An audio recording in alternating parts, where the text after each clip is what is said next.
خاموش ہے تو دین کی پہچان علی ہے، کچھ بولے تو لگتا ہے کہ قرآن علی ہے، اور قرآن تو دیتا ہے ہمیں دعوت ایمان، قرآن تو دیتا ہے ہمیں دعوت ایمان، ایمان یہ کہتا ہے میری جان علی ہے، سبحان اللہ سبحان اللہ۔ ایمان یہ کہتا ہے میری جان علی ہے، اور امت میں نمایاں ہے سبھی اہل ولایت، امت میں نمایاں ہیں سبھی اہل ولایت، سردار ولایت کے بھی سرتاج علی ہے، سبحان اللہ۔ سردار ولایت کے بھی سرتاج علی ہے۔ عزیزان ملت اسلامیہ، ہم اور آپ اس حسین کی یاد منانے کے لیے یہاں پر حاضر ہوئے ہیں کہ جس حسین نے کربلا کے تپتے ریت زار پر اس عظیم الشان قربانی کو پیش کیا ہے کہ تاریخ عالم صبح قیامت تک جس کی مثال پیش کرنے سے قاصر ہے۔ حضرات، میں نے خطبہ مسنونہ کے بعد جس آیت مبارکہ کی تلاوت کرنے کا شرف حاصل کیا،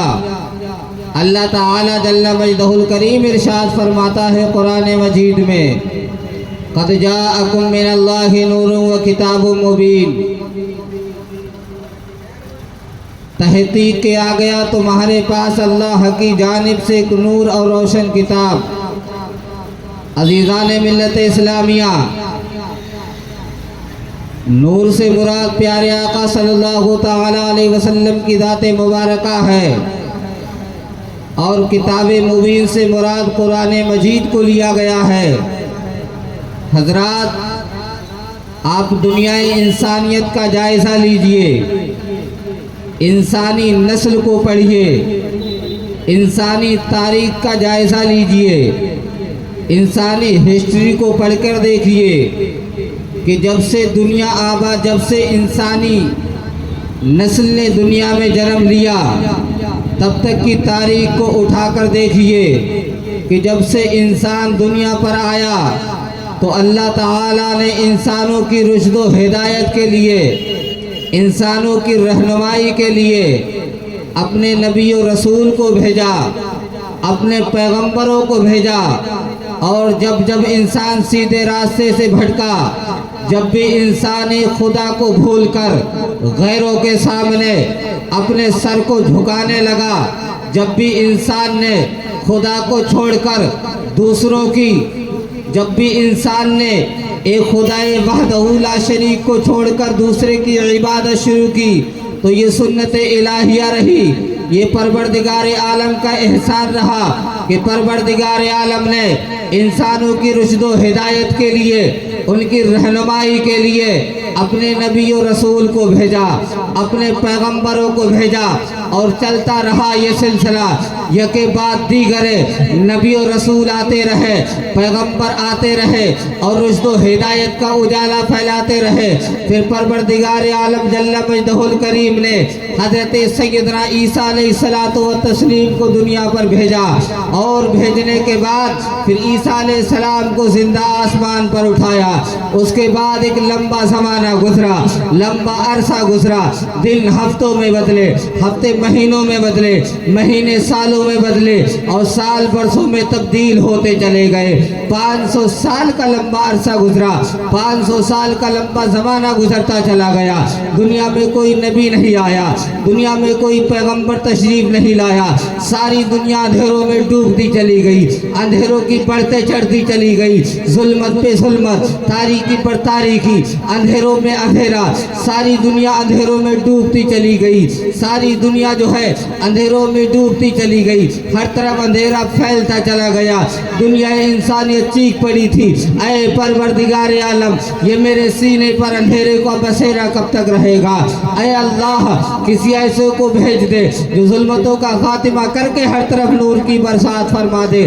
اے پروردگار عالم میرے سینے پر یہ اندھیروں کا بسیرا کب تک رہے گا؟ تو پروردگار عالم کی بارگاہ میں یہ دعا قبول ہوتی ہے، اور مکے کی دھرتی پر آمنہ کی گود میں 12 ربیع النور کو صبح صادق کے وقت ایسا سورج روشن ہوا، ایسا آفتاب کھلا، آنے والا اس شان کے ساتھ آیا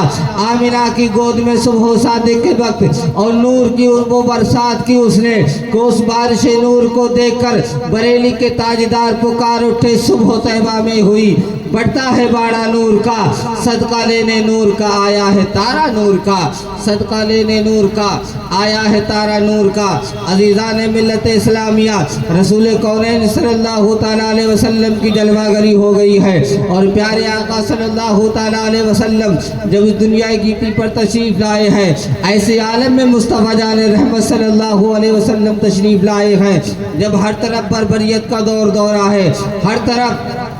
ظلم و ستم کے پہاڑ توڑے جا رہے ہیں، ہر چھوٹے کو ستایا جا رہا ہے، ہر مظلوم کے اوپر ظلم و ستم کے پہاڑ توڑے جا رہے ہیں، ایسے مصیبت کے ماحول میں پروردگار عالم جل مجدہ الکریم نے میرے آقا صلی اللہ تعالیٰ علیہ وسلم کو رحمت للعالمین بنا کر بھیجا ہے، میرے آقا صلی اللہ تعالیٰ علیہ وسلم کو نور بنا کر رب کائنات نے بھیجا ہے، مگر آؤ تو صحیح کیسا نور بنا کر مصطفیٰ کو رب کریم نے بھیجا ہے، آؤ رسول کونین صلی اللہ تعالیٰ علیہ وسلم کو کیسا نور بنا کر بھیجا ہے۔ رسول کونین صلی اللہ تعالیٰ علیہ وسلم کو یہی مکے کی سرزمین ہے، مکے کی دھرتی ہے، ایک تو مکۃ المکرمہ کا دہکتا ہوا ریت ہے، اوپر سے آسمان دنیا کا آگ اگلتا ہوا سورج ہے، آپ دیکھیں تو صحیح اللہ تعالیٰ جل مجدہ الکریم نے کیسا نور بنا کر میرے مصطفیٰ صلی اللہ علیہ وسلم کو بھیجا ہے کہ ایک تو مکۃ المکرمہ کا دہکتا ہوا ریت ہے، اوپر سے آسمان دنیا کا آگ اگلتا ہوا سورج ہے، اور چلا جا رہا ہے ایک قافلہ عرب کی سرزمین پر، ایک قافلہ چلا جا رہا ہے، اور چلتے چلتے ہوتا یہ ہے قافلے کے اندر پانی ختم ہو جاتا ہے۔ اب کیا کرے، پانی ختم ہو گیا ہے قافلے کے اندر، ادھر پانی کو تلاش کرتے ہیں، ادھر پانی کو تلاش کرتے ہیں، اور پانی تلاش کرنے میں ہوتا یہ ہے جو جسم کے اندر نمی ہوتی ہے وہ نمی بھی باقی نہ رہی ہے، اپنے خیموں کے اندر منہ کے بل اوندھے گر گئے ہیں، اور پانی پانی تلاش اور پانی پانی پکار رہے ہیں۔ جب ان کے مایوسی کے چراغ بجھ چکے تھے تو کسی نے پکار کر کہا تھا، او مایوسیوں کے اندروں میں بھٹکنے والو، اپنی زندگی کے چراغ پھر سے روشن کر لو، کیونکہ زندگی کی بہار لے کر آمنہ کا لال تشریف لے آیا ہے۔ کون آ گئے ہیں؟ وہ آ گئے ہیں جن کے بارے میں کسی نے کیا خوب کہا ہے، جن کے طلبوں کا دھوبن ہے آب حیات، جن کے طلبوں کا دھوبن ہے آب حیات، ہے وہ جانے مسیحا ہمارا نبی۔ کون آ گئے ہیں؟ جانے مسیحا آ گئے ہیں، مصطفیٰ جان رحمت صلی اللہ علیہ وسلم کی جلوہ گری ہو گئی ہے، مصطفیٰ جان رحمت صلی اللہ علیہ وسلم تشریف لائے ہیں، اور جیسے ہی میرے آقا صلی اللہ تعالیٰ علیہ وسلم کی جلوہ گری ہوئی ہے، سارے قافلے والوں نے میرے سرکار صلی اللہ علیہ وسلم کو گھیر لیا ہے، اور پانی پانی پکار رہے ہیں، یا رسول اللہ ہماری جانیں جا رہی ہے، آقا ہماری جانوں کو بچا لیجئے۔ تو ہم نے کہا تھا، اے قافلے والوں تم پانی کس سے مانگ رہے ہو؟ ارے رسول کے ہاتھ میں نہ تو کوئی پیالہ ہے، نہ تو کوئی برتن ہے، نہ تو پانی کا کوئی مشکیزہ ہے، پھر تم ان سے پانی کیوں مانگ رہے ہو؟ تو قافلے والوں نے جواب دیا تھا، ارے یہ تو وہ کہے جس کا عقیدہ یہ ہے کہ جس کا نام محمد یا علی ہے وہ کسی چیز کا مالک و مختار نہیں ہے۔ ارے ہمارا عقیدہ تو یہ ہے کہ میرے نبی کی شان تو یہ ہے، ان کا مقام تو یہ ہے، ان کو اللہ تعالیٰ نے انا آتیناک الکوثر کا خطاب دے کر کے دنیا میں بھیجا ہے، ان کی شان تو یہ ہے کہ اگر یہ پلانے پر آ جائے، ان کی شان تو یہ ہے کہ وہ مالک کونین ہے پر پاس کچھ رکھتے نہیں، دو جہاں کی نعمتیں ہیں ان کے خالی ہاتھ میں۔ نعرہ تکبیر،